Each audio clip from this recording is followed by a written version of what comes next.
அஸ்ஸலாமு அலைக்கும். Hi aspirants. இன்னைக்கு நாங்க பார்க்க போற முக்கியமான விஷயம் வந்து பீகார் எலெக்ஷன். நம்ம எல்லாருக்குமே தெரியும், நடந்து முடிஞ்ச எலெக்ஷன்ல அங்க ஜெயிச்ச கூட்டணி வந்து என்டிஏ.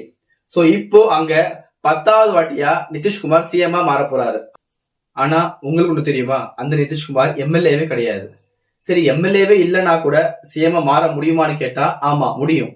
அதுக்கு நம்மளுடைய இந்தியன் கான்ஸ்டிடியூஷன் ஷரத்து 164 வந்து இடம் கொடுக்குது. அது என்ன சொல்லுதுன்னா, மெம்பர் ஆஃப் லெஜிஸ்லேட்டிவ் அசம்பிளில இல்லைன்னா கூட மெம்பர் ஆஃப் லெஜிஸ்லேட்டிவ் கவுன்சில்ல இருந்தா அவர் வந்து சிஎம் ஆகலான்னு சொல்லிட்டு அந்த ஆர்டிகல் சொல்லுது. சோ அதன்படிதான் அவரு இந்த வாட்டி சிஎம் மாற போறாரு.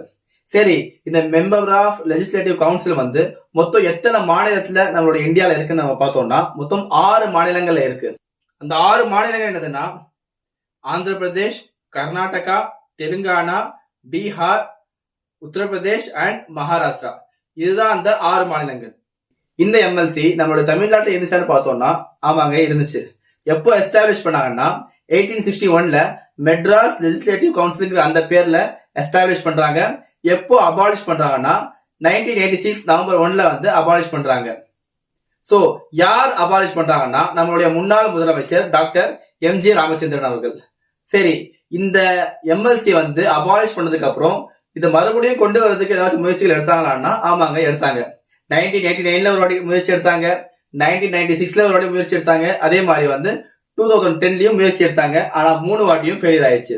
சோ கரண்ட் அஃபேர்ஸ் ரிலேட்டடா இது ஒரு முக்கியமான விஷயம். டிஎன்பிஎஸ்சி ஆஸ்பிரண்ட்ஸ் கொஞ்சம் முக்கியமா இதை நோட் பண்ணிக்கோங்க. அஸ்ஸலாமு அலைக்கும், பாய்.